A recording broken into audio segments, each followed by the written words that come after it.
ወይዘሮ የሺዳማ በአሜሪካ ቀደምት ወይም ደግሞ የመጀመሪያ ከሚባሉ የኢትዮጵያ ሬስቶራንትን የከፈቱ ታላቅ ሰው ናቸው። ዳማ ሬስቶራንት ብዬ ስል እሱ እኮ በቃ ምንም ቀዳሚ ነው፣ ብራንድ ነው። ዝናሽ በቀለ ለመጀመሪያ ጊዜ ታማ እዚያ አካባቢ ሕክምናዋን እንድታገኝ ከረዷት ኢትዮጵያ መካከል የሺ ነበረች። መኖራችን ብዬ ጥያት ወደ ኖርፎክ የሄድኩበት ጊዜ ነበር። only reason ጥቼ ሄድኩት በደግነቷ ብዛት። የተቸገረ ያለምንም ዝግጅት ቤቷ ደጃፍ ላይ ሲመጣ ተቀብላ የምታኖር ሰው ነበር። ሪስፖንሲቢሊቲ በ13 ዓመቷ ወስዳ ሁሉን ቤተሰብ ያስተዳድር ናት። ከ3-4 ጊዜ የተለያየ ትላልቅ ሪኮግኒሽን ተቀብላለች። አይቻልም የሚባለውን ነገር ገብታ ትሞክራለች፣ ትወጣዋለች። የተቸገረ ያለምንም ዝግጅት ቤቷ ደጃፍ ላይ ሲመጣ ተቀብላ የምታኖር ሰው ነበር። ከምስጋና ውጭ ከአፏ ምንም ነገር አዘኔታ፣ በሁሉ ነገር ደስተኛ ነበር። በተለያየ ጊዜ በሷ ምክንያት የመጣው ሰው ሲሳሳብ ቢያንስ ከ1000 ሰው በላይ የተሰባሰበ ቤተሰብና ዘመድ ወዳጅ አለ። በህይወቴ እኔ ማግባት የምፈልገው ዶክተር ወይንም ሙዚቀኛ ትል ነበር። የምታልመውን የምታገኝ ሰው ናት።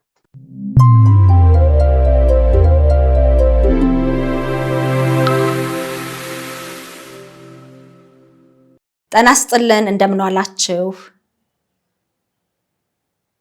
እግዚአብሔር ይመስገን። እንዴት ዋላችሁ? እግዚአብሔር ይመስገን። በመጀመሪያ ፈጣሪ ያጽናችሁ ለማለት ፈልጋለሁኝ። ቴንኪው። ራሳችሁን እስቲ ያስተዋውቁልኝ። እኔ አልማዝ ዳማ ነኝ፣ የሺ ታናሽ እህቷ ነኝ። መልካም። እሺ። ኃይሉ ዳማ እባላለሁ፣ የሺ ታናሽ ነኝ። እንግዲህ ወይዘሮ የሺዳማ በአሜሪካ ቀደምት ወይም ደግሞ የመጀመሪያ ከሚባሉ የኢትዮጵያ ሬስቶራንትን የከፈቱ ታላቅ ሰው ናቸው። ከሰሞኑ እንግዲህ ከዚህ ዓለም በሞት መለየታቸው ተሰምቷል። እናንተም ቤተሰብ በሀዘን ውስጥ ነው ያላችሁትና በድጋሚ ፈጣሪ ያጽናችሁ እያልኩኝ መቼም በአሜሪካ በተለይ በኢትዮጵያውያን ዘንድ ትልቅ ቦታ ትልቅ ስም ያላቸው ወይዘሮ የሺ ማን ናቸው የሚለውን በመጠኑ ከእናንተ ጋር ቆይታ አድርገን ለተመልካቾቻችንም ለማጋራት ነውና እናንተም ከሀዘን ላይ ተነስታችሁ ይህንን ቆይታ ለማድረግ ስለፈቀዳችሁ በመጀመሪያ በተመልካቾች ስም ከልብ አመሰግናለሁኝ። እንግዲህ ስም ከመቃብር በላይ ነው እንደሚባለው ወይዘሮ የሺዳማ ወይም ዳማ ሬስቶራንትን አሜሪካ ያሉ ኢትዮጵያውያን በቅርበት የቤተሰብ ያህል ያውቁታል። እንግዲህ ቀደምት ነው፣ ከ40 ዓመት በላይ ያስቆጠረ ሬስቶራንት ነው። የዚህም እንግዲህ ዋና ባለቤት መስራችም ናቸውና በቤተሰብ አይን ወይዘሮ የሺዳማ እንዴት ነው የሚገለጹት?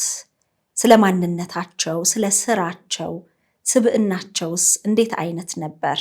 በመጀመሪያ ምስጋና አቀርባለሁ። አንቺም ለየሺ ለቤተሰቡ ከበሬታ አቅርቦት በዚህ ፕሮግራም ላይ ስላቀረብን በጣም አመሰግናለሁ። የሺ ለቤተሰቡ አባታችን ሲያርፍ ትልቅ ወንድማችን ተስፋዬ ኢንጂነሪንግ ተማሪ ነበረ። ግዛው ዳማ ደግሞ የቤታው የአባታችን ስራ ወስዶ እሷ ልክ እንደ አባት እንደ እናት ሆና ሪስፖንሲቢሊቲ በ13 ዓመቷ ወስዳ ሁሉን ቤተሰብ ያስተዳድር ናት። ከልጅነቷ ጀምሮ ያን ሪስፖንሲቢሊቲ ወስዳ እስከ ህይወቷ መጨረሻ ድረስ ያንን ያካሄደች ጀግና ናት። እኔም መሰረት ምስጋናዬን አቀርባለሁ ይህንን ስለሰጣችሁን። አልማዝ እንዳለችው የሺ ከህፃንነቷ ጀምሮ የመጨረሻ ደግ፣ ከሰው ጋር ተግባቢ፣ በሰው የምትወደድና ሰው የምትወድ ገና በወጣትነቷ ወደ አሜሪካን መጥታ እኛን ብቻ ሳይሆን የብዙ ቤተሰብና ዘመድ ወዳጆች ሰብስባ በሆኑ ጊዜ በሷ ምክንያት እዚህ አካባቢና አሜሪካን ውስጥ ያሉ ሰዎች ቁጥር ብዛት ቢያንስ እንደው ከሺህ ነው በላይ ብዬ ገምታለሁ። እንደዛ አይነት ሰው ነበረች። በእሳቸው ምክንያት ከ1000 በላይ የሚሆኑ ሰዎች አሜሪካ የመኖር እድሉን አግኝተዋል። እሷ በእኛ ቤተሰብና በእኛ ዘመዶች አካባቢ በተለያየ ጊዜ በእሷ ምክንያት የመጣው ሰው ሲሳሳብ እኔ እርግጠኛ ነኝ ቢያንስ ከ1000 ሰው በላይ በዛ የተሳሳበ እዚህ ሀገር ውስጥ የተሰባሰበ ቤተሰብና ዘመድ ወዳጅ አለ። በጣም ነው የሚገርመው። እንግዲህ አሁን እኔ የተለያዩ ሰዎችንም ለማነጋገር ሞክሬ ነበርና እንግዲህ ዳማ ሬስቶራንት ብዬ ስል እሱ እኮ በቃ ምንም ቀዳሚ ነው፣ ብራንድ ነው፣ እዛ ቤት ኢትዮጵያውያን የሚገናኙበት ነው። እንዳሁን የተለያዩ ሬስቶራንቶች የተለያዩ አካባቢዎች ላይ ሳይከፈቱ ቀዳሚ ነበር። ክትፎን በተመለከተ እንዲሁም ደግሞ የኢትዮጵያ የሙዚቃ ባለሙያዎችም በዚህ ሬስቶራንት ውስጥ ስራዎችን እንዲያቀርቡም ያደረጉ ታላቅ ሰው ናቸው ሲሉኝ ነበረ። ይሄንን ነገር የቅርብ ቤተሰብ እህት፣ ወንድም እንዴት ነው የምትገልጹት? እስቲ ወደ ኋላ ልሂድና የሺ በህይወቷ ማንንም ሰው ለመርዳት የተዘጋጀች ሰው ነበረች። በተለይ ከኢትዮጵያ የሙዚቃ የአሜሪካ የሙዚቃ ህይወት ጋራ ብዙ የተያዘ ነገር አላት። ወደ ኋላ ብንሄድ ዝናሽ በቀለ ለመጀመሪያ ጊዜ ታማ፣ በተለይ ጆሮዋን ታማ እዚህ ሀገር በመጣች ጊዜ እዚህ አካባቢ ሕክምናዋን እንድታገኝ ከረዷት ኢትዮጵያ መካከል የሺ ነበረች። በተጨማሪ ዳማ ሬስቶራንት ከተቋቋመ በኋላ አንዱ እዚህ አካባቢ ላለው ኢትዮጵያዊ ትልቅ እርካታ የሰጠው ነገር ቢኖር ኖት ኦንሊ በትራዲሽናል ልክ በኢትዮጵያ ስታንዳርድ የተሰራ ምግብ በተለይ ክትፎ ከማቅረብ ውጪ ዊኬንዶች ላይ ትልቅ የሙዚቃ ምሽቶች ነበሩ። እነዛ ሙዚቃ ምሽቶች ላይ ትልቁ ቦታ ይዘው ይጫወቱት የነበሩት እነ መሐሙድ እና አስቴር አወቀ፣ ውብሸት ፍስሐ፣ ሻምበልን የመሳሰሉ ከነሞገስ ኃይሉ መርጊያና ታምሮ አየለ ጋራ አብረው ነበር የሚሰሩት። የዛን ጊዜ የነበረ የሙዚቃ ትዝታ ስቲል እስካሁን ሰዎች ወደ ኋላ ሄደው የሚያወርሱት ነገር ነው። ከዛ በተጨማሪ ኢትዮጵያ ውስጥ አሁን በሰፊው እየተደረገ ያለው ታዋቂ አርቲስቶች የሙዚቃ ቱር ከጀመሩት መካከል የሺ አንዷ ነበረች። አንድ ሙሉ ሙዚቃ ባንድ ከዘፋኞች ጋራ ካሊፎርኒያ፣ ቴክሳስ የተለያየ ቦታ የተዘዋወረች ኖት ኦንሊ በዋሽንግተን በሌላም ስቴቶች ውስጥ ያሉት ኢትዮጵያውያን የኢትዮጵያ ሙዚቃ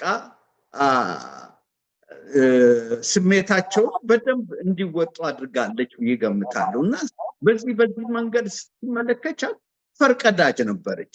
ኖት ኦንሊ ዛት ግን የሚገርማችሁ ነገር ያ የሙዚቃ ቱር በኢትዮጵያውያን ብቻ አልቀርም። ከዛ ነገሮቹን ሰፋ አድርጋ ኢንተርሊ ሚድ 80s አካባቢ ዋሽንግተን ሂልተን እዚህ ከተማ ውስጥ ያለ የመጨረሻ የፕሬዚደንቶች ትላልቅ ራት የሚደረግበት ሆቴል ነው። እዛ ሆቴል ጋራ በመተባበር የፈረንጆችን አመት በዓል የዘመን መለወጫ አስከትሎ የታወቁ የአሜሪካ ዘፋኞች እነ ዘ ቴምፕቴሽንስ፣ እነ ዘ ቻይላይትስ፣ ፔቦ ብራይሰን፣ ኦሃዮ ፍሌርስ እነዛን ሁሉ ያስተናገደች በጊዜዋ ትልቅ ታታሪና ያላት የስራን ችሎታና ከሌሎች ጋር ተግባብታ እንደዚህ አይነት ትላልቅ አርቲስቶችን ማስተናገድ በዛ እድሜዋ በጣም የሚገርም ስራ ነበር የምትሰራው። ለኪነ ጥበብ ፍላጎቱ ብቻ ነው ወይስ ተሰጥኦም ነበራቸው? ለኪነ ጥበብ ትልቅ ኖት ኦንሊ የኪነ ጥበብ ፍላጎትና የኢትዮጵያ ሙዚቃ ፕሮሞት እና በዚህ አካባቢ ያለውን ያንን ሚስ የሚደረግ የኢትዮጵያ ሙዚቃ ኢንጆይ ማድረግ ነገር ያንን ማሟላት ብቻ ሳይሆን በተፈጥሮ ለኪነ ጥበብ በተለይ ለሙዚቃ ትልቅ የሆነ ስሜት የነበራት ሰው ነው እና ያ ስለዛም ነገር ሲምፕሊ ኢንጆይ ብቻ ማድረግ ሳይሆን ከሙዚቀኞች ጋር ቁጭ ብላ ስለ ሙዚቃቸው በደንብ አላ አይደለም ሴም ዌቭሌንግዝ በደንብ እነሱ የሚያወሩትን ማውራት የምትችል ትልቅ የሙዚቃ የማወቅ ደብዝ የነበራት ሰው ነበረች። እኔ እዚህ ላይ ልጨምርና በልጅነታችን ጊዜ አንዳንድ ነገሮች ራዕይ ድሪም ወደፊት ምን ሆነው ትነግረኛለች። ከህልሟ አንዱ በህይወቴ እኔ ማግባት የምፈልገው ዶክተር ወይንም ሙዚቀኛ ትል ነበር። ልክ እንዳለችው አፍተር ሶ ማኒ ይርስ የምታልመውን የምታደርግ ሰው ናት። ተሳካላቸው እንዴ? እሷ ሁልጊዜ አንድ የሺን አድማየር እና በጣም ትንምላ አንድ ነገር ካለች በምንም አይነት ታረጋ በምንም አይነት እና ያገባሽ ዶክተር ነው። እንደ አሁን ኃይሉ እንዳስረዳው እድሜዋን ሙሉ ሙዚቃ ውስጥ ነው ያሳለፈችው። እዚህ ሀገር ስትመጣ አውሮፕላኑ ስትገባ በአንድ እጇ መጽሐፍ ቅዱስ፣ በአንድ እጇ ጊታር፣ በሻንጣዋ ውስጥ ሳክሲፎን ይዛ ነው የመጣችው። ሳክሲፎን ስቲል ለልጇ ሰታት ትሞካክረዋለች። ያ የሚያሳየው ምንድነው? ምን ያህል የእግዚአብሔር ፍቅር እንዳላት በመጽሐፍ ቅዱሱ። ሌላው ደግሞ ኃይለኛ የሙዚቃ ስሜት ከልጅነት ጀምሮ ነበር። ከልጅነት ጊታር ትጫወት ነበር፣ ሳክሲፎን ትነፋ ነበር እና ውስጧ የነበረ ነገር ነው። አታይን ዶክተር የምትፈልገውን ነገር የምታረግ ሰው ነው። አንዳንድ ጊዜ አንዳንድ አባባል አለ። ይሄ ካልኩሌትድ የሆነ ሪስክ አትውሰጂ፣ ዝም ብለሽ ጃምፕ አድርገሽ ግቢና ውጪ ትለኛለች አንዳንድ ነገር እና ሁልጊዜ ይሄንን ነው ማድረገው ካለች ሽውዶት ነው ማተርዋት የተለየ ተሰጥኦ ነው። አንዳንዴ ስምን መልአክ ያወጣዋል የሚባል ነገር አለ። እንግዲህ አሁን እናንተ እየነገራችሁኝ ወይዘሮ የሽን ሳስብ ለሺዎች አሜሪካ የመሄድ ምክንያት ለሺዎች የተሻለ ህይወት ለማግኘት ምክንያት መሆናቸው በጣም እየገረመኝ ነበረ። ከስም አወጣጣቸው ጋር የተለየ ነገር አለ? ያ ትክክል ነው። የስም አወጣጥና አድራጎቷ በጣም የተያዘ ነገር ነው እና ያ ምንነቷን በደንብ የሚገልጽ ነው። በተለይ አንዳንድ ህይወቷን ብንመለከተው ቤቷ ሁሉ ጊዜ ክፍት ነው። አንዳንድ የኛ ወንድሞቿ እህቶቿ ሬሽ ባክሽ ብለን አይደለም ይሄ ነገር ይከብዳል ብለን እንኳን ልንናግራት የምንችላቸውን ነገሮች እሷ ይሄማ ምን ክብደት አለው ሙሉ ቤተሰብ የተቸገረ ያለምንም ዝግጅት ቤቷ ደጃፍ ላይ ሲመጣ ተቀብላ የምታኖር ሰው ነበር። አንዳንድ ወጣት ልጆች የሆነ ችግር ነው የቤተሰብም ሆነ ከዘመድም ሆነ ከዘመድ ውጭ ፈጽሞ ማታቃቸው ሰዎች የሆነ ህጋዊም ይሁን ኦር የአእምሮ ኦር ማንኛውም አይነት ችግር በሚኖርበት ጊዜ ያንን ሪስክ ወስዳ አስተካክለዋል። ይሄ ነገር መሳካት ይችላል፣ የተሻለ ህይወት ሊኖራቸው ይችላል ብለ ተቀብላ የምታኖር ማናችንም የማንወስደውን ሪስክ የምትወስድ ሰው ነበር እና ያላት ሆደ ሰፊነትና ደግነት ብቻ ሳይሆን ሰዎችንም በሁሉ ነገራቸው ሃንድል ማድረግ የምትችል ዲሲፕሊኑ ኖራቸው አስከንታይ ፍቅር እያሳየች ለብዙዎቹ መከታ የነበረች ሰው ነው። እዚህ ላይ ልጨምርበትና መጀመሪያ ከሷ ቀጥሎ ነው የሚመጣው። እኔና እሷ አንድ ቤት ውስጥ ለ14 ዓመት በደርግ ጊዜ እንኖር ነበር እና በዛን ሰዓት ውስጥ እኔ ሞሮሌስ ዝም ነው። እሷ ሁልጊዜ ጆሮዋ ለተቸገረ ሰው፣ አይኗ ጥሩ ነገር ማየት የሚፈልግ፣ እጇ በጣም የሚሰጥ ልዩ የሆነ ከውስጧ የሆነ ስጦታ ነበር እና ሁልጊዜ ቤት እንግዳ ታመጣለች። የተቸገሩ ሲጠብቁ ያመለጣቸው ታመጣለች። ጊዜ በፊት እንግዳ ስለነበረ አንድ ጊዜ ሰልፍቶኝ እኔ ከሷ መኖር አልችልም ብዬ ጥያት ወደ ኖርፎክ የሄድኩበት ጊዜ ነበር። ኦንሊ ሪዝን ጥቼ ሄድኩት በደግነቷ ብዛት ደግነቷን አልቻልኩት። ግን ተመልሼ ስመጣ ይህንን ነገር ቶለሬት አድርጌ የፈለገችውን ደግነት ነው ለምን ጥዬ እሄዳለሁ ብዬ አብሬያት ትዳር እስከምትይዝ ድረስ አብረን ኖረናል። በጣም ነው የሚገርመው። ከ45 ዓመት በላይ ነው በአሜሪካ የኖሩት። አዎ እዚህ ሀገር እንግዲህ የሺ ስትመጣ በፈረንጆች 1972 ነው። 72 እንግዲህ 28 ፕላስ 25 ወደ 53 ዓመት አካባቢ መሆኑ ትልቅ ስራም ነው። ስትመጣ ገናው አንድ ፍሬ ወጣት ልጅ ነበረች እና አንዳንድ ጊዜ የሺና የሷ ትውልድ ሰዎችን ወደኋላ ሄደን በምናይበት ጊዜ እነዚህ ሞሮለስ ለኛ ኋላ ላይ ለመጣ ነው አፍሪካን አሜሪካንስ ለወደፊት ላለፈው ጀነሬሽን የሚሉትን አይነት የሞሰስ ጀነሬሽን ወይ የሙሴ ትውልድ የሚሏቸው ነገር አለ። እነዛ in the early 70s የመጡት እነዛ አንድ ፍሬ ወጣት ልጆች ናቸው። አገሩን፣ ባህሉን፣ ወይዘሩን የነበረውን to a certain extent racism ያው ሁሉ ችለው ለብዙዎቻችን በተለይ በኋላ ላይ ኢትዮጵያ አብዮት በኋላ ያ ሁሉ ሰው በስደት ሀገር ለቆ በሚወጣበት ጊዜ ለብዙ ሺህ ህዝቦች ሁሉን ነገር አስተካክለው ያንን ተሰዶ የወጣ ኢትዮጵያ ብዙዎቹን ነገሮች ያመቻቹ እነዛ ናቸው የሙሴ ትውልድ መባል ያለባቸው ለብዙዎቻችን በኋላ ላይ ለመጣ ነውና አሜሪካን ውስጥ ኑሯችንን ይዘን ቤተሰብ መስርተን ለሌላም የተረፍን ሰዎች እነዛ ሰዎች የመጀመሪያ መሰረታችን እነዛ ሰዎች ነበሩ። እነዛ አንድ ፍሬ ወጣቶች ነበሩ። እነዚህ የምንላቸው 20 እና ከ20 በታች ሆኑ በአሁኑ ጊዜ እኛ ሃይ ስኩል ልጆች ጨርሰው በሚሄዱበት ጊዜ ወደ ኮሌጅ እንዴት እንለቃቸዋለን ብለን በምንፈራበት ጊዜ እነዚህ ሰዎች ሀገራቸውን ለቀው ነው የመጡት። የማያውቁት ሀገር መጥተው እነሱ ናቸው መጨረሻ ላይ የኛን ህይወት አስተካክለው የዚህ አካባቢ በአጠቃላይ አሜሪካን ውስጥ ላለው ብዙ ኢትዮጵያዊ ትልቁን ፋውንዴሽን የፈጠሩት እነዛ ናቸው። የሺ ፓርት ኦፍ ኃይሉ እንዳለው በ70s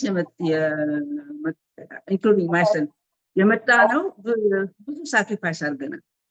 ብቻችንን ነበርን። በደርግ ጊዜ ብዙ የፖለቲካ ውዝግብ ስለነበረ ከዚህ ከአሜሪካን ሪስፖንሲቢሊቲ ውጪ ሁሉም የሀገሩ ሁኔታ የሚከታተልበት ጊዜ ነበር እና ከባድ ጊዜ ነበር።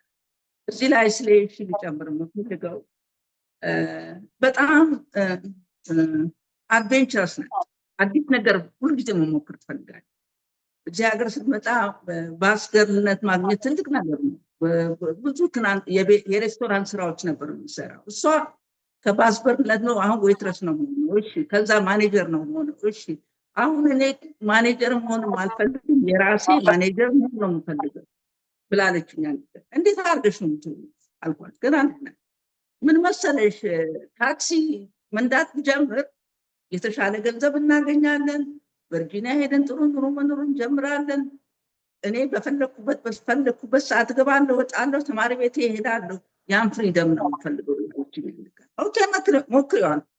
ልክ እንዳለችው ጊዜም አልፈጀባል። ከዲሲ ወደ ቨርጂኒያ ሙቭ አደረግን። ሬድ ታፕ በዛን ሰዓት ውስጥ ኢንተርኔት 70 ሬድ ታፕ ካፕ ታክሲ የነዳች እሷ ናት። 395 ከዲሲ ወደ ቨርጂኒያ በማይደፈርበት ሰዓት እሷ ናት ሁሉ ጊዜ እንደ መሪ ስትመላለስበት ነበር። አዳዲስ ነገሮችን ለመሞከር ምንም ወደኋላ አትልም። ተማሪ ቤትም የተሻለ ተማሪ ቤት መሄድ እፈልጋለሁ ብላ ፓወር ሬዲዮሎጂ ሳጠና ነበር። ስለዚህ ሁሉ ነገር ይሄን እሞክራለሁ አረጋለሁ ከማድረግ አልመለስም ብላ ቆራጥ የሆነች እህት ነበር። በጣም ነው የሚገርመው። ለብዙዎችም አርአያ ሊሆን የሚችል ታሪክ ነው። እንግዲህ እናንተም ቤተሰባችሁ እጅግ በጣም ብዙ ነው፣ የተከበረ ነው። በአሜሪካም ያሉት ይሁን እዚህ በኢትዮጵያ የሚገኙ እንዲህ አይነት ቤተሰብ እንዲህ አይነት ቆራጥ የዓላማ ሰው ሲኖር ሌላውም እንግዲህ እሱን የመከተል ነገር ይኖራልና እንደው በወይዘሮ የሺ እግር ተተካች ወይም ተተካ የሚባል ሰው ይኖር ይሆን የእሳቸውን ዓላማ ይዞ የወጣ? ኦኬ እዚህ ላይ የሺ በህይወቷ በነበረችበት ጊዜ በተለይ ወጣት ልጆችና ገና በትምህርት ገና ከታችኛው ክፍል የሚጀምሩ የዘመድ ልጆች የራሷ ቤተሰብ እና የወዳጅ ልጆች ሳይቀሩ ባለፈው ጊዜ ልጆቿ ቁጭ ብለው በሚቆጥሩበት ጊዜ በሷ ቤት ውስጥ ያለፉ ከልጅነት ጀምሮ እስከ ወጣትነት በሚቆጠርበት ጊዜ ወደ 50 ልጆች ናቸው በዛ እሷ ህይወት ውስጥ ያለፉት። በዛ ህይወት ውስጥ ያለፉት ልጆች ምን አይነት ልጆች ሆኑ? የሚገርም ነው። ትምህርት ላይ ትልቅ እምነት የነበራት እያንዳንዱ ልጅ መድረስ የሚችልበት ቦታ ላይ መድረስ አለበት ብላ የምታምን ስለነበረች እነዛ ምንላቸው ልጆችና ወጣቶች በአሁኑ ጊዜ በሜዲካል ፊልድ፣ በሎ፣ በኢንጂነሪንግ፣ በቢዝነስ በተለያየ ስራ ላይ እነዚህ በሙሉ ሰክሰስፉል ሆነው ራሳቸውን ብቻ ሳይሆን ለቤተሰብም ለሀገርም የተረፉ ልጆች ነው የፈጠረችው። በጣም ይገርማል። የ50 ልጆች እናት ማለት እንችላለን። በቢዝነስ ዓለም ውስጥ ደግሞ ልክ ይህንን የዳማ የወደፊት ትራዲሽን የእሷን ትራዲሽን እሷ የጀመረችው ይዘው ለመቀጠል ሶስተኛው ጀነሬሽን በአባታችን የተጀመረው በእናታ የሺ የተቀጠለው ሶስተኛውን ጀነሬሽን አሁን የተዘጋጀ የቀለሟ ልጅ አለ። ያ ጀነሬሽን ያ የትውልድ ስራ ይቀጥላል ማለት ነው። ቢሳይዳት ልክ እንዳልኩሽ እሷ በተለያየ መንገድ ያስተማረቻቸው የረዳቻቸው የሆኑት በአሁኑ ጊዜ ትልቅ አንቱ የተባሉ ሰዎች የሆኑ ናቸው። እዚህ ላይ ስለ ትምህርት ቤት ስላነሳ ስለ የሺ ልናገርና ደብረ ዘይት መንግስት ተማሪ ቤት ነበር የምትማረው። ለትምህርት አባታችን ሁሉም እንዲማር ሁሉም እንዲገባ ሀሳብ ኃይለኛ እንደነበረው ስለምታውቅ በጣም ጎበዝ ተማሪ ነው። በጣም ጎበዝ ተማሪ ነው እና ሃይ ስኩል ከመንግስት ተማሪ ቤት ልዕልትናኝ ወርቅ ደብረ ዘይት በዛን ሰዓት ውስጥ ሴት ልጆች ዩኒቨርሲቲ መግባት ከደብረ ዘይት መጥተሽ ብርቅ በነበረበት ሰዓት እሷና የሴም ናቸው ለመጀመሪያ ጊዜ ከደብረ ዘይት ወደ ቀዳማዊ ኃይለ ሥላሴ ዩኒቨርሲቲ የገቡት። ኃይሉ እንደነገረው የብዙ ሰው ህይወት መለወጥ የሚችለው በትምህርት እንደሆነ በልጅነቷ ስለተገነዘበች ማንም ሰው ወደኋላ እንዲቀር አትፈልግም። እንኳን የዘመዶቿ የባዳም ልጅ አስቸገረ ተማሪ ቤት አልሄደም ሲባል አንተ ጥላሽ አንጣዋን ቤቷ ውስጥ አስገብታ አስተካክላ የምታወጣ ሰው ነበረች። መታደል ነው። በጣም ትልቅ ነገር ነው። ስለዚህ እንደው በዙሪያቸው 50 ልጆችን አሳድገው ለወግ ማዕረግ ለተሻለ ቁም ነገር አብቅተዋል ማለት እንችላለን ማለት ነው። አዎ፣ በተለያየ መንገድ እሷ በህይወቷ የነካቻቸው ባለፈው ጊዜ ልጆች ቁጭ ብለው በሚቆጠርበት ጊዜ በሷ ቤት አማካኝነት ሱፐር በተለያየ መንገድ በህይወቷ የነካቻቸው እዚህ ሀገር 50 በላይ ልጆችና ወጣቶች ነው የቆጠርነው ባለፈው። በጣም ነው የሚገርመው። ያው በእርግጥ ስም ከመቃብር በላይ ነው ይባላል። ደግሞ እንዲህ አይነት ለብዙዎች ተስፋ የሆኑ ለብዙዎች ጥላ የሆኑና ለተሻለ ቁም ነገር ላይ ያበቁ ሰዎች በህይወት ዘመናቸው በእድሜ ዘመናቸው በኖሩበት ምን ያህል ላደረጉት ነገር እናመሰግናለን ተብለዋል የሚለው መለመድም ያለበት በህይወት እያሉ እንደሆነ እናምናለንና እንደው ለወይዘሮ የሺ ምን አይነት የምስጋና ፕሮግራም ተዘጋጅቶላቸው ያውቃል? እነኚህ ልጆች በዙሪያቸው ያሉ ሰዎች ፍቅራቸውን አክብሮታቸውን የገለጹበት መድረክ ነበር ወይ? ወደ መጨረሻ ላይ ህመሙ ትንሽ እየጀመረ በመጣበት ጊዜ አትሊስት እንዲህ አይነት ነገር ምን አይነት አፕሪሺዬሽን ልጆቹ እንዳላቸው እኛም እንዳለን ከዛም ውጭ ደግሞ ብዙ ሰው የሚያውቃት ሰው ያለውን አክብሮትና ፍቅር እንዲገልጽ ብለን አንድ ፕሮግራም አዘጋጅተን በዛ ፕሮግራም ላይ እያንዳንዳችን ልጆቹም ሳይቀሩ የሚሰማች ስሜት በግልጽ አድርገን እንድታየው እንድትሰማው አድርገናል። ከዛ በተረፈ ግን እዚሁ አካባቢ ዋሽንግተን ውስጥ ለሰራቻቸው ስራዎች ውስጥ ቢያንስ ወደ ከ3-4 ጊዜ የተለያየ ትላልቅ ሪኮግኒሽን በኮሚኒቲው አካባቢ በደንብ ተጠርታ እሷም ንግግር ያደረገችበት ሰውም እዚያ አካባቢ ላደረገችው አንዳንድ ስራዎች ያለውን አፕሪሺዬሽን የገለጸበት ትልቅ ሴሬሞኒ ላይ ተገኝታ ያንን በሚገባ አይታ ተገንዝባ ተቀብላለች። በጣም ደስ ይላል። ይህንን ማየታቸው ትልቅ ነገር ነው። ያው መቼም ዞሮ ዞሮ ከቤት ኖሮ ኖሮ ከመሬት እንደሚባለው የህይወት ፍጻሜያችን መቼ እንደሆነ ባናውቅም ማንኛችንም ተከታታይ ነንና ይሄንን ማየታቸው እጅግ ደስ ያሰኛል ብዬ አስባለሁ። በመጨረሻ የእድሜ ዘመናቸው ምን ይመስል ነበር? እንግዲህ የመጨረሻው ጊዜያት ማስቀጠል የሚፈልጉት ምንን ነበር? በስማቸው እንዲቀጥል ያው ዲማ ሬስቶራንት የእሳቸው መጠሪያ እንደሆነ ይታወቃል። እንደው ግን ይቀጥል የሚሉት ነገር ምንድን ነበር? እናንተስ ቤተሰቦች? በተለይ ወደኋላ ላይ ያው ትምህርት ላይ ያላት ፍላጎት እንዳለ ሆኖ ከጊዜ ወደ ጊዜ ትልቁ የኋላ አልጋ ላይ ውላም ትልቁ ስራ ስትሰራ የነበረው ኢትዮጵያ ቤተክርስቲያናትና ገዳማት ላይ የተለያየ ችግር ያለባቸውን ቦታዎች በየሰው እያስፈለገች እነዛ እንደዛ አይነት ቦታዎች ላይ የተቻላትን ያህል እርዳታ እያደረገች ለብዙዎቹ አትሊስት እንዶ ደራሽ ሆና ነበረ እና አይ ቲንክ የእሷ አይ ቲንክ የወደፊት ትልቋ ስራ የሚሆነው ለተቸገሩ መድረስ፣ ለአብያተ ቤተክርስቲያናት የሚደረጉትን ማንኛውም እርዳታዎች ከማድረግ ወደኋላ ለማለት እና በተለይ ደግሞ በትምህርት ላይ ማንኛውም ልጅ መድረስ የሚችልበት ቦታ ላይ መድረስ አለበት የሚል እምነት ስላላት እዛ ቦታ ላይ ለመድረስ ችግር ካለበት ያ ችግር መቀረፍ አለበት የሚል እምነት ነበራት። አይ ቲንክ የእሷ ቋሚ እምነቷ ይሄ ይመስለኛል። ይሄንኑ በቤተሰቡ እንግዲህ ይቀጥላል ብለን እናምናለን። ይህም የኛ የቤተሰቡ እምነትም ልክ እንደዚህ ከዚህ ወጣ አይደለም። መልካም። እንግዲህ እኚህን ትልቅ ባለውለታ የሆኑ ሰውን ባለፈው ሳምንት ነው በሞት ያጣናቸው። ቤተሰቡም እንዲሁም ደግሞ በአሜሪካ የተለያዩ ከተሞች ላይ የሚኖሩ ይህንን አበርክቷቸውን የሚያውቁ ትልቅ ሀዘን ላይ ናቸው። በአጠቃላይ ፈጣሪ ያጽናችሁ ማለት እፈልጋለሁኝ። እንደው በአጠቃላይ ወይዘሮ የሺ ዳማ ሲነሱ የማይረሳ የሚሉት ነገር ካለ በየተራ ግለጹልኝና እንደው ተያይዞ ቢነገር የምትሉትን አስተላልፉ። ስለሱ አንዳንድ መነገር ካለበት እንግዲህ ቅድም እንዳልነው መካሪ ነበረች፣ የብዙ ሰው ችግር ተካፋይ ነበረች።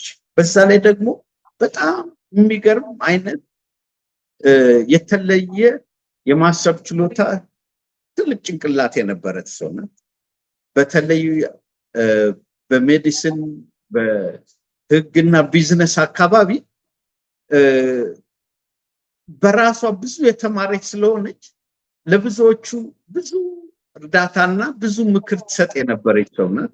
ለዚህም ነው የሚያውቋት ሰው ሁሉ አንድ አይነት ችግር በሚመጣበት ጊዜ የዛ ችግር የመጀመሪያ ተካፋይና መጀመሪያ ምክር ሰጪ እሷ ነበረች። እንግዲህ ስለሷ አንዱ ትልቁ የምንናገረው አንዱ ነገር ይሄ ነው ባይ ነው። እኔ ብዙን ኃይሉ ተናግሯል።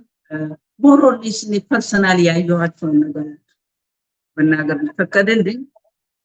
የሺ በጣም ቆራጥ ሰው ናት። ይሄን አረጋለሁ ካለች ታረጋለች። ይሄንን በልጅነቷ ነው ያየሁት። በልጅነታችን እንደምታውቂው ደብረ ዘይት ትልቅ ሆራ አለ። ሆራ ማለት ያው የሚታይ ሐይቅ ነው። ዋናም ይዋኛል። በድሮ በኃይለ ሥላሴ ጊዜ ዋና መዋኘት ግዴታ ነበር። በእኛ ሰዓት ነው ይፈል። እሷ በዛን ሰዓት ምናልባት የሆራን ርቀት አይተች እንደሆነ ይሄንን ሆራ ማቋረጥ አለብን ብላ ቀስ ቀስ ቀስ ቀስ ቀስ እያለች አንድ ቀን መሃል ደረስኩኝ አለች። አይ ከመሃል በኋላ እንኳን ቆሪጥ ይበላሻል ተይ ስላት፣ አይ ቆሪጥ የደብረ ዘይት ተወልዶ ያደገ ሰው አይነካም፣ ስለዚህ አቋርጣለሁ ብላ የመጨረሻ ቀን አቋረጥኩኝ አለች። አላምንሽም ብዬ በሌላ በኩል ተከትያት መጣሁ። ሂጂናይ ብላኝ አቋርጣ እኔ ጋር ደረሰኝ። እኔ በልጅነቴ ያን ጊዜ ነው ምን አይነት ዲተርሚንድ የሆነች ሰው እንደሆነ ይሄ እንደዚህ አይነት የማይቻል ነገር እችላለሁ ብላ ገብታ የምትወጣ አንበሳ እንደሆነች በ7-8 ዓመቴ ነው ያስተዋልኩት። ከዛም በኋላ እስከ እድሜዋ መጨረሻ ድረስ አይቻልም የሚባለውን ነገር ገብታ ትሞክራለች፣ ትወጣዋለች። ወደቀችበትም ጊዜ አለ፣ ተመልሳ ትላለች። አሁን ሌላው ብዙ ብናገርም ባለፈው በ10 ወር በህመም በታመመችበት ጊዜ ደጋግማ አንዳንድ ሰዎች ሲደውሉላት አንድ ቀን አመመኝ ብላታል። እንዴት ነሽ? ደህና ነኝ። እንዴት ነሽ? ደህና ነኝ። አንዳንድ ጊዜ እግዚአብሔር ይመስገን እዚህ ደርሻለሁ። ከምስጋና ውጭ ከአፏ ምንም ነገር ሐዘኔታ፣ ደስተኛ በሁሉ ነገር ደስተኛ ነበር። ሌላ አንዳንድ ምክር የምትመክረኝ አልማዝ አንዳንድ ነገሮች ማድረግ ካለብሽ ወዲያው አድርጊ፣ የሚሆነው አይታወቅም፣ ነገ ከነገ ወዲያ ምናምን ተላቢ ነው የምትለኝ ነው። እና መጀመሪያ ስለ እግዚአብሔር ኃይለኛ ፍቅር አለሽ። በቤተሰቦቻችን እንደምታውቂው ፍቅር ፋሚሊ ፈርስት፣ እሱን አድርገን ብዙ ነገሮች አሉ ተናግሬ የማልጨርሳቸው፣ ግን ሁልጊዜ ደጋግማ የምትለው የነበረው ጊዜው መቼ እንደሆነ ስለማይታወቅ ማድረግ ያለብሽን ወዲያው ማድረግ ነበርና ምኞቷ ሰፊ ነበር። እግዚአብሔር እድሜ ሰጣት ኖሮ ብዙ ነገሮች ያቀደቻቸውን አሳክታ ወደ እግዚአብሔር የምትሄድ ሰው ነበረች። ፈጣሪ ያጽናችሁ። እንግዲህ ፈጣሪ ያጽናችሁ እጅግ ከባድ ነው። ለቤተሰቡም ፈጣሪ ያጽናችሁ ነው የምንለው። በአሜሪካ ቀዳሚው ሬስቶራንት የተባለው ዲማ ሬስቶራንት እንደሆነ ብዙዎች ይናገራሉ፣ ይመሰክራሉ። ጊዜውንም ስናይ በዛ ቀደምት በሆነ ጊዜ የኢትዮጵያን ባህላዊ ምግቦችን በጥራት በማዘጋጀት ባህር ማዶ ወይም ከወገን ርቀው እዛ ያሉ ባይተዋርነት እንዳይሰማቸው በማድረግ በጣም ብዙ ስራዎችን የሰሩ ናቸው። እናንተም እንግዲህ ቤተሰቦች ከሀዘን ላይ ተነስታችሁ እኚህ ሰው ማን ናቸው ላልነው እንግዲህ በመጠኑ ስለገለጻችሁልን እግዚአብሔር ያክብርልን። በጣም እናመሰግናለን። ፈጣሪ ያጽናችሁ ለማለት እፈልጋለሁ። በእኛም በኩል ይህንን እድል ስለሰጡትና ስለ እህታችን የሺዳማ ማንነት እንዲታወቅላት የፈለገውን ነገር ማድረግ መቻላችን በጣም ደስተኞች ነን። በድጋሚ እግዚአብሔር ይስጥልኝ። ቴንክ ዩ። እሺ፣ አመሰግናለሁ። እናመሰግናለን። ቴንክ ዩ። እሺ